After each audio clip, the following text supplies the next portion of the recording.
effective and durable conflict prevention, management, and resolution? And how do you plan to accelerate Africa's push for a permanent seat on the United Nations Security Council? Ladies and gentlemen, our esteemed candidates, the first to answer this round of questions will be His Excellency Raila Amolo Odinga. You have 4 minutes, Your Excellency. Thank you very much. Well, silencing the guns on the continent. As you know that in 2013, the EU met and passed a resolution to silence the guns by 2020. We are today in 2024, and the guns are not silent. They're very loud, roaring all over the continent. The thing is we need to address the causative factors of these conflicts. There are some which are conflict caused by poverty or deprivation. Some of them by conflict within the society, again, things like ethnicity and so on.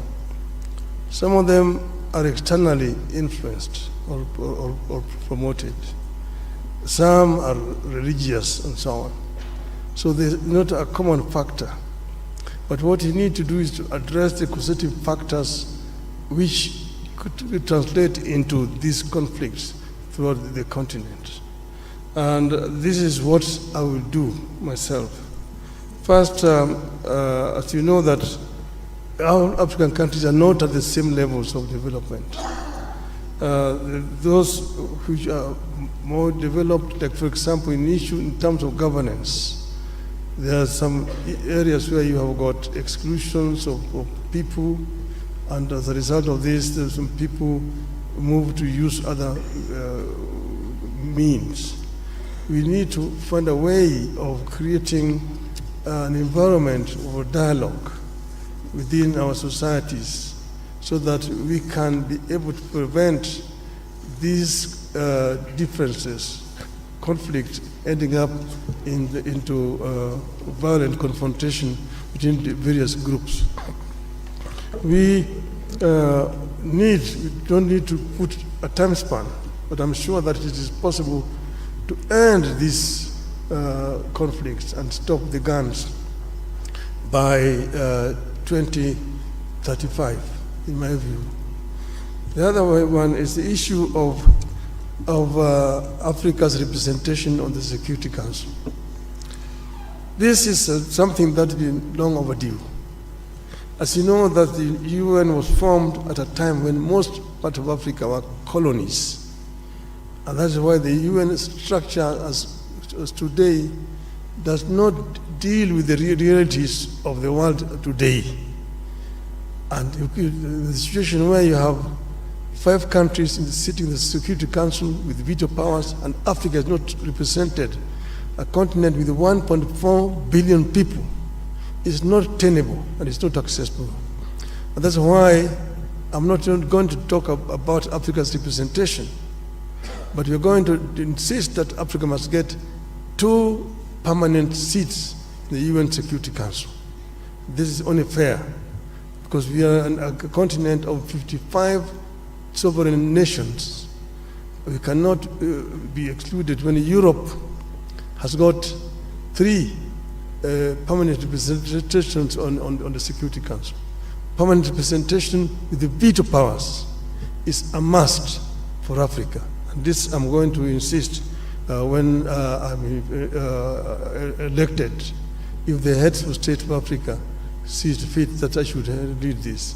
I will work together with all the leadership of the continent to ensure that the continent gets a fair treatment on the international scene.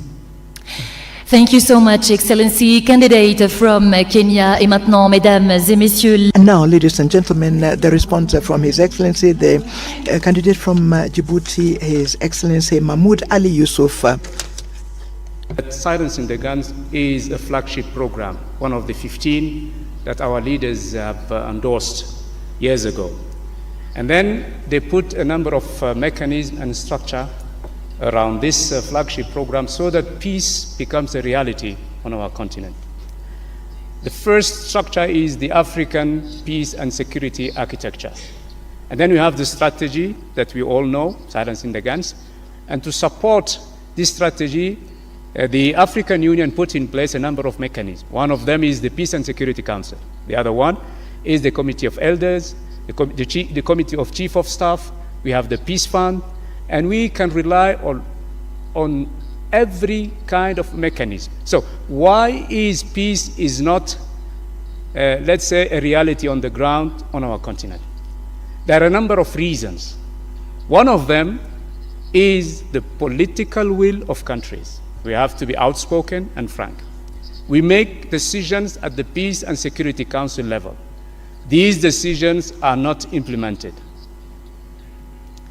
Our Peace and Security Council is not proactive. It is reacting to crises when they occur and happen. This has to change. And I'm sending a message to our member countries saying this has to change.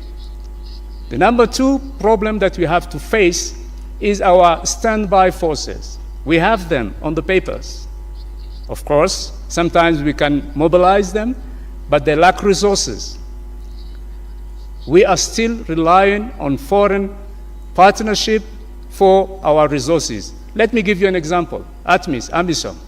Since 2007, ATMIS has been financed by the European Union and the United Nations, up to 2.7 billion euros. Now, financial resources are critical.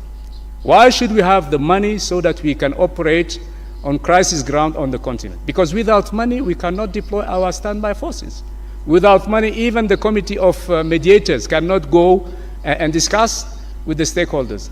They sometimes wait for the tickets, the per diems, days and days and days.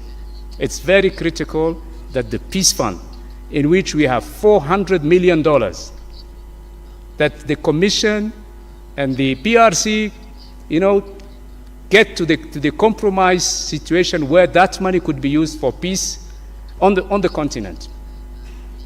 So far, only the interest of the 400 millions are used. And I'm really shameful when I say, DRC have been given 1 million for peace, issues through this fund. And they have given to, another country 1.5 million. It has to change. We need the authority from the member countries so that we can use this money, the $400 million, to keep peace on our continent. There are so many other bottlenecks that needs to be handled very quickly. But money is one of them. The Peace and Security Council mission is the second problem. And then we have a third one. This one also has to be underlined very, very seriously. When a crisis happens, I give you the example of Somalia. I've been around for some time. I've been dealing with this problem for many years. When there is no unity of purpose between the countries around this country, neighboring countries, this country will never stand on its feet. That's what we are experiencing today in the Sudan. Hundreds of thousands of people have been killed, millions displaced. Neighboring countries are still fighting on the Sudan, and the African Union and IGAD are watching. Sorry, sir, your time is up. Okay, sorry, because I can talk hours about this issue. No problem, sir. Thank you so much for your contribution. And ladies and gentlemen, as a reminder, especially to our esteemed candidates, if you go beyond the time, I will be forced to interrupt, and I don't want to do that, so please forgive me. May we kindly have our last candidate, His Excellency Randir Mandrato, to respond to the question. Your Excellency, the floor is yours. Faire taire les armes et silencing the guns and issues relating to peace and security in general actually are due to so many things. It's not like turning on a switch or switching it off, not on and off a switch. No, there are several factors that have to be taken into consideration, and that is the reason why the African continent and the African Union have been challenges to silence the guns. But we have to resolve our conflicts peacefully, and this is one of the principles of the African Union, just like the principle of non-interference. So this is an aspect that we all have to actually look at. When exactly do we talk about non-interference, non-indifference? and how do we use them to silence the guns? But that is the situation in which we find ourselves in. And if I am chosen by the heads of states and government as chairperson of the commission, I will make sure that the African Union Commission would actually work towards resolving our conflicts peacefully, because we have that in the Constitutive Act of Africa, of the African Union. So we have the Peace and Security Council, we have the peace architecture of the African Union, but we also have the United Nations Security Council. And then bilaterally, we've got efforts that are underway, and we've heard about progress in some areas, in some regions where we have long-standing conflicts. And then we also have the opportunity of ensuring that there is solidarity with the United Nations, the African Union and the United Nations. This is a framework that could actually enable us to sit down with the international community and talk about crisis in Africa. Why should we only talk about the crisis in Ukraine? Why not talk about the crisis in Sudan and crisis in other African countries? So we are talking about financing peace missions, but there is also a program that actually wants to see the program of the United Nations, that is the SDGs, aligned with Agenda 2063. And then we also have the 10-year plan of our public institutions in charge of working at a national level, but we are talking about the justice systems in our respective countries. Now, concerning the 2 permanent seats on the United Nations Security Council, I think here in Africa, we all know the importance and the urgency of having these 2 seats. And we have to seize this opportunity because we are actually at the end of 2024. And so we have to act very fast in 2025. And this should be the mantra of the African Union in 2025. And so, of course, we have to make sure that we can actually speak with one voice on the choice of who will represent Africa on the United Nations Security Council. It's not going to be easy. It will be up to the heads of states to decide who will be the continent's representative. And now we'll conclude to say that, like this morning, I read in the newspapers the problem between Ethiopia and Somalia, and this was being resolved by Turkey. The mediator is Turkey. Let us be responsible. Let us be serious. The African Union should be that person doing the mediation. Thank you. Thank you very much. Thank you very much, candidate from Madagascar. Ladies and gentlemen, this is the end of our second round, and without any transition, we are going to step into the third round, and we are going to discover the question. Anita, you have the floor. Now, ladies and gentlemen, we move into the third round. Once again, if you're just joining us, these questions have been formulated by an independent panel, and the questions will be open and seen only at the beginning of the round, as I'm doing right now. Esteemed candidates, on the topic of reviving Pan-Africanism and countering external influence, Pan-Africanism is declining, and external powers and internal divisions challenge Africa's integration efforts. What specific steps will you take to rekindle the spirit of Pan-Africanism, counter big power politics on the continent, mobilize African countries behind a common integration agenda, ensure resource self-reliance, and position regional economic communities at the center of this process? Chers candidats, Distinguished candidates, your question is as follows in French. L'africanisme est en déclin et les puissances extérieures et les divisions internes remettent en cause les efforts d'intégration en Afrique. Quelles mesures spécifiques comptez-vous prendre pour raviver l'esprit du panafricanisme contre la politique des grandes puissances sur le continent, mobiliser les pays africains derrière un programme d'intégration commun commun, assurer l'autonomie en matière de ressources et positionner également les communautés économiques régionales au centre de ce processus. Et nous allons commencer tout de suite avec le candidat. And we will start with the candidate of Djibouti to provide his answer. You have 4 minutes. First and foremost, we have to understand that we are living in a world which is multipolarized world. This is a world that is actually multipolarized, and this world would not provide space for a continent or countries that do not have the right economies, the military strength, the capacity that is required, and mostly that continent or country that is not on the world stage. This is a reality. So what can we do? What should we do?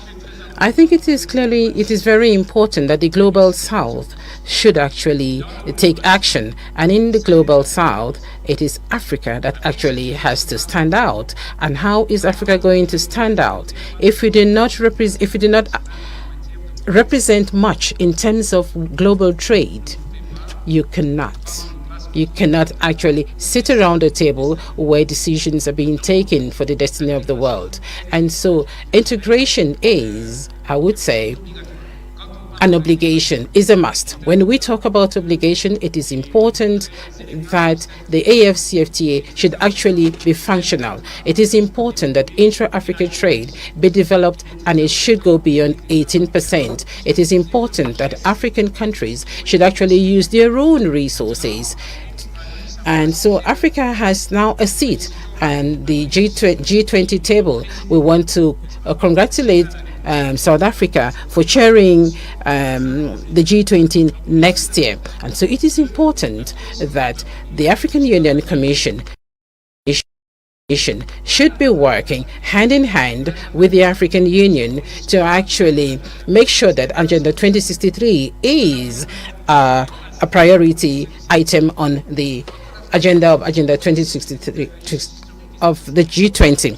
Africa has to be also on the UN Security Council. Just imagine 80% of the issues discussed at the UN Security Council is African problems. When we talk about security issues, who do we talk about? Africa. When we talk about food insecurity, we also hear Africa, Zimbabwe, Botswana, Ethiopia, Kenya, Somalia. They have actually been victims of natural disasters, but we are not the ones polluting the world. So the African Union should also be fully involved in the COP discussions. The COP discussions should also be held here in Africa. So a strong Africa has to be an Africa that is present on the global stage. We have to see that Africa has to be part and parcel of the Global South, and this is what we have to do. And I'm going to make sure that our commission is going to work to ensure that Africa is part of the Global South.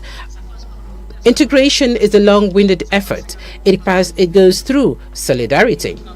We are not working among ourselves. We are not speaking to one another as neighbors. We'd rather trade with non-African countries because we have non-tariff barriers, because our currencies are not convertible. Our currencies are not convertible. If I want to trade in birr with Ethiopia and Ethiopia wants to trade in francs, definitely there is loss of money. So we should have a payment and compensation system in Africa. We have to mobilize resources between 5 and 10 billion so that this compensation system is functional. Are we going to have a single currency in Africa? Why not? That is possible.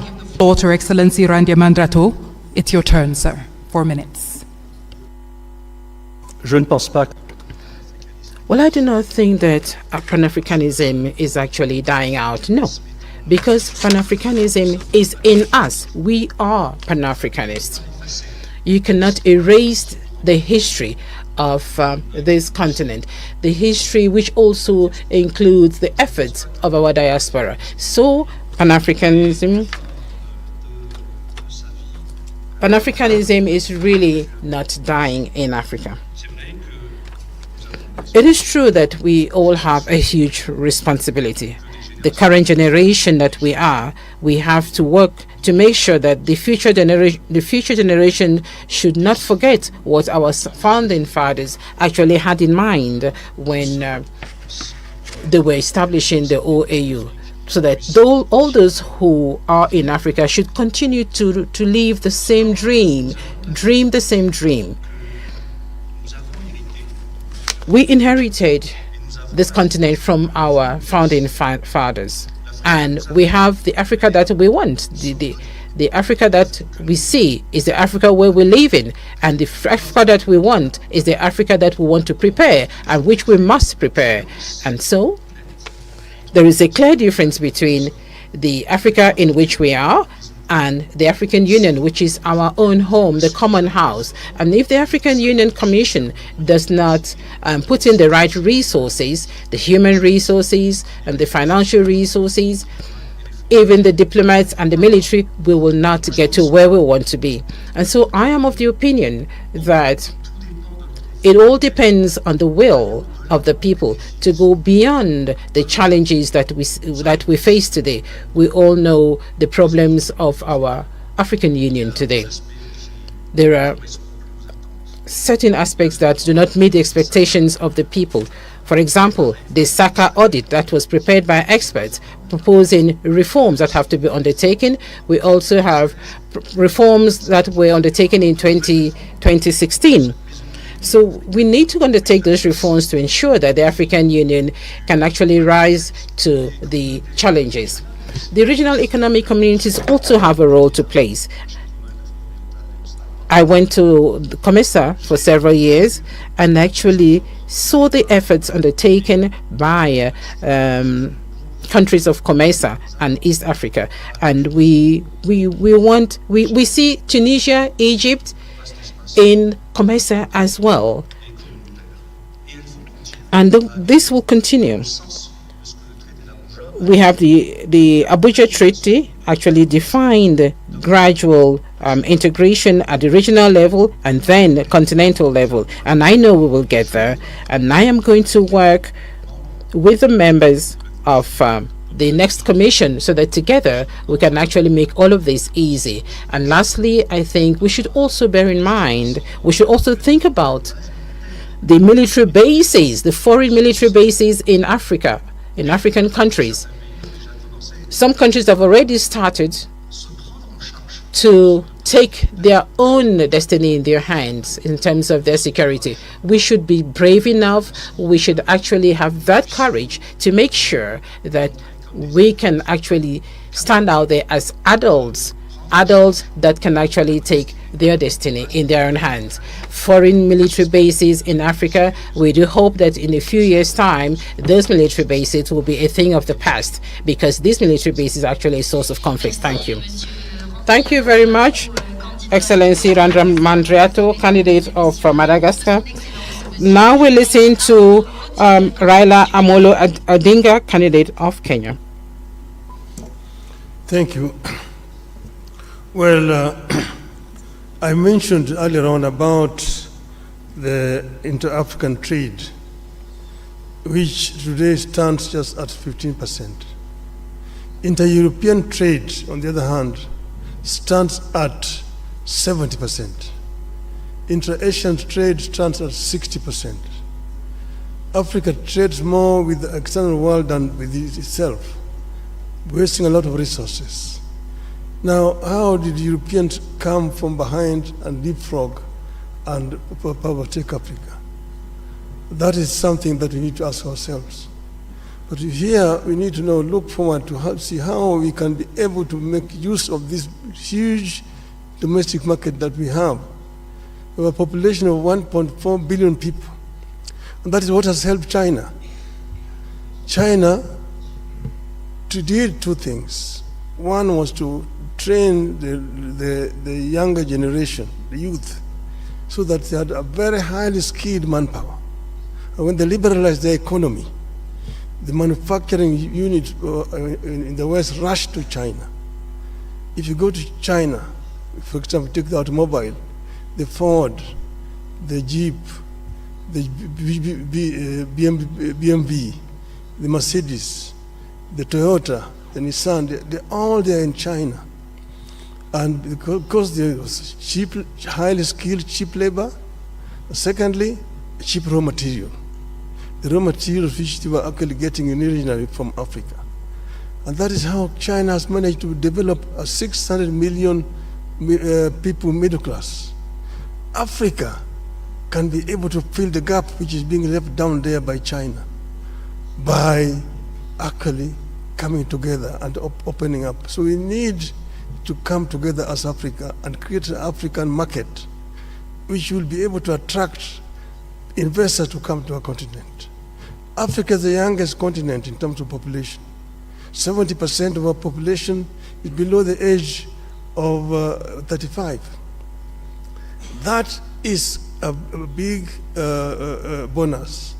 It can be a bonus or it can be a curse. If the youth are not empowered, given requisite knowledge and skills, they become a drug to society, drunkards, drug addicts, and criminals. But empowered, they become a real source for wealth creation. It is a pity today that many African youths drown in the Mediterranean trying to seek greener pastures in Europe because we have not created conditions that can retain them here. Now we are saying that we want to create a situation where every African youth must be connected to the internet, and using the artificial intelligence and information technology, we can be able to give this youth opportunity to work anywhere in the world when they're staying here on the continent. This is something that we are going to address, empowerment of the African youth, and together with the African woman, so that we create a workforce that will be helped in terms of wealth creation on the continent. This will enable Africa to leapfrog and to catch up with the rest of the world. I'm saying that I want to be a vehicle to be used to help Africa to get there. We will work together with all the leadership in the continent so that Africa moves. Thank you, Your Excellency. Thank you very much, Your Excellency Raila Odinga, finishing us on the third round. And now we move into the fourth and final round, and I give my sister the opportunity to open the envelope and tell us what the first or the last question rather is. Ladies and gentlemen, as a form of a reminder, after this we have a quick break, and after the break each of our esteemed candidates will have 2 minutes to share their closing remarks. Fatima? Dear candidates, your question is this one. The implementation of the key reforms at the African Union that were decided by the Assembly of Heads of State and Government has come to a standstill, and which has a negative impact on the structural stability and the financial viability of the Union, and also on the lack of the African Union to have an impact. Were you to become the chairperson, what new approaches would you adopt to reinvigorate the implementation of these reforms, rationalize the programs of the African Union, and strengthen its effectiveness in the long term?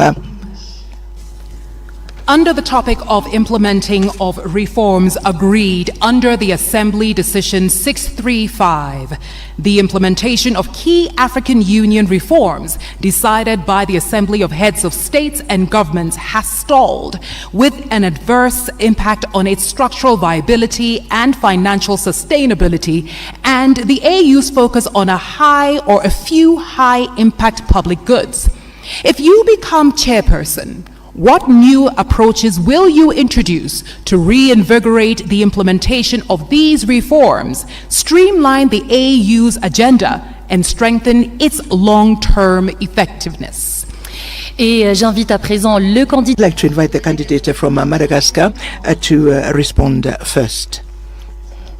First of all, we have to begin by by bringing back order to our shared home at the African Union. I think this is the highest priority. The mandate of the chairperson of the commission as a whole is lasts 4 years. So that is a very short period of time to be able to change from top to bottom what needs to be changed in terms of institutional reforms of the African Union. So one must begin by bringing back order. I did mention a short while ago the recommendations of the SACA audit. I also mentioned the reforms that have already been proposed in 2016. There will be other reforms. What needs to be done were I to become the chairperson of the union would be to review the documents, and one cannot forget history. One cannot ignore history. I don't think we could.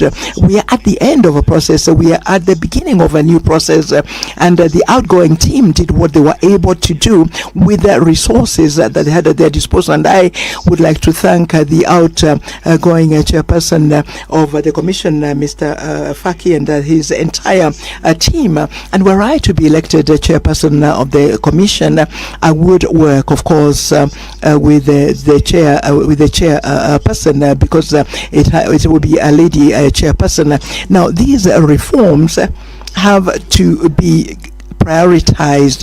There are reforms at the level of the financing of the African Union. There are reforms in terms of mobilization of strategic partnerships. There are, of course, issues that have to do with the effectiveness in the area of peace and security. So we have to prioritize the reforms. Yet, once again, 4 years is too short a period of time. It is therefore important to review objective by objective. Strategic objective is what I mean of the 10-year plan 2024-2032. And since it was my responsibility in COMESA, one can perhaps plan for strategic planning over perhaps 2-3 years, which strategic planning would make it possible for us to identify the urgent issues and to align the financing of these issues. The 10-year plan does not allow one to do this. And maybe were we to have a strategic plan, we could perhaps be more specific and address the matters that need to be addressed urgently in the way of reforms. And I also think, as I said a short while ago, that the organs of the African Union, beginning with the Conference of Heads of State and Government, but also the committee of the PRC, the Permanent Representatives Committee, with the Pan-African Parliament and the other organs, all the organs of the African Union, should agree on the speed they should work at, so that at the end of the day the reforms become visible, become tangible, and that the citizens of the continent can appreciate the effectiveness of a new of the new African Union led by a new team. Thank you. And now I yield the microphone to you, Excellency Raila Odinga. 4 minutes, sir. Well, we know where we are as African Union, and that's why the heads of state came up with that committee on reforms, which was headed by former president, current Rwanda President Kagame. The chairmanship has now been passed over to Honorable William Ruto, President of Kenya. I have had long discussions with President Kagame when he was chairing that committee, because I was working as a high representative of the AU on issues of infrastructure. And I know the kind of frustrations that you feel working that way. I know that 93% of the resolutions that are passed by the heads of state at the assembly are never implemented. Now, there's some of them are resolutions which were probably not necessary. Some of them are not implementable, but majority of them are just not implemented. Some have to do with the structure and management of the AU at the headquarters. I'm not trying to pass any judgment here because I know that Mr. Faki has worked very hard to try to make the organization move forward. The other one has been the issue of funding, which has been a major challenge, and look at other alternative sources of funding. When I was there as high rep on infrastructure development, we came up with a proposal to set up an infrastructure fund for Africa, and using the African resources, because many of African countries have got a lot of money in sovereign funds, from which the AU can actually borrow without having to pay so much high interest. And this will help AU actually to spearhead the process of constructing some of these infrastructures. I mentioned the Trans-African Railway network, Lagos to Cairo, the high speed. Then you have got Beira in Mozambique, to Lobito in Angola, and Walvis Bay in Namibia. Then you have got the LAPSET, which will come from Lamu in Kenya, running through South Sudan, Central Africa to Kribi in Cameroon, to create a land bridge that opens the interior of Africa and gives these landlocked countries in the continent access to the sea. So some of these are possible, but we need to think out of the box and ensure that most of these reforms which are being proposed are implemented. We were talking about energy, which is a very major issue.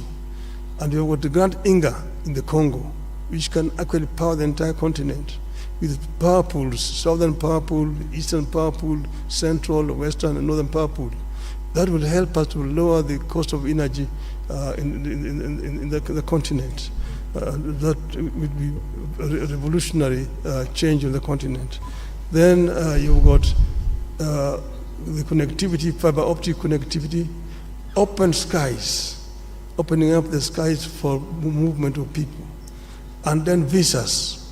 To do visas is a big issue.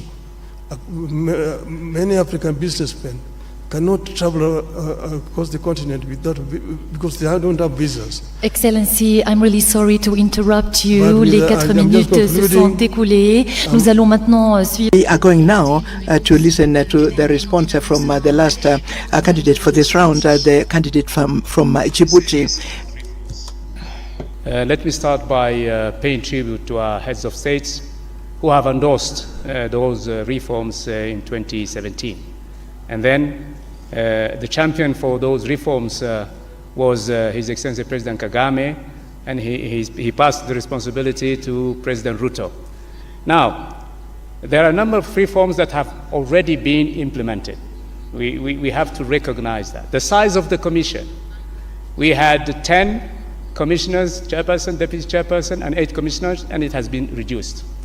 We have what we call a golden rule in terms of managing the staff and the personnel. I'm still waiting for the SACA program to be implemented. I hope that this hot potato will not wait for us, one of us, when we'll be elected. But I hope that the SACA process will be implemented. It is about the personnel, the staff. We have moved from a lot of short contract employees to a permanent contract. That's very important. If you want to create loyalty, you want to create the ownership within your staff and personnel, you have to make them happy. They need to have a permanent contract, and it is in the SACA program. Now, the biggest bottleneck of the reforms is the financing. Our heads of state said we will pay 0.2% of eligible import to the Commission. Only 17 countries, 17, are applying and abiding by that rule. It has to change. I'm not going to impose that on our leaders. It's not my intention, but I will advocate for it. It's very important to have, that particular issue of mobilizing and fostering financing be resolved immediately. Then, our experts, there is a unit in the African Union Commission called the Reform Unit, led by Mr. Makoko, a very able African expert. But there are so many reforms that have not been implemented. One of them is PAP, the Pan-African Parliament. It's still a consultative organ. When is the Pan-African Parliament will become a legislative organ? They have passed in 2014 a protocol. Only 15 countries ratified that protocol. And this is one of the major reforms that we have to implement. Then we have on the judicial sector, the Court of Justice, the Commission of Human Rights. Sometimes they are fighting on issues. The Court of Justice do not open its doors to nationals, to African citizens, to NGOs. They are complaining. I am hearing complaints about the African citizens with regard to the Court of Justice. And then they are fighting who is doing what, the Commission of Human Rights. These reforms have to be implemented. And the Bureau of Liaison, a liaison bureau. We have so many on the continent. That's double use of those bureaus. Time is running, time is flying. So we have to rationalize. How can you imagine that you have 3 bureaus in the same region? And we're saying we should have the golden rules for management. And whenever we want to touch one of the bureaus, it's a political matter. It's useless, but it is a political matter. The country that is hosting the bureau is saying, you won't touch it. It has to change. It needs leadership. It needs understanding, negotiation, but it has to change. If we want to change things, we have to be frank and outspoken. We have to be, really tough when it comes to be tough, and lean when it comes to we have to do it. We have to do it. Yes, sir, your time is up.